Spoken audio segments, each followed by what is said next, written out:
Welcome to Healthy Wednesdays. Today I'm going to make a healthy ginger turmeric shot. My daughter sent me a recipe and it consisted of turmeric, ginger, lemon juice. I adjusted that a little bit.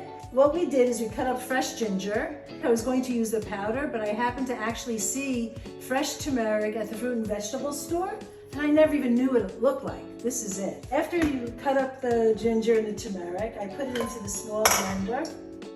A teaspoon of this bio syrup. I add fresh lemon juice.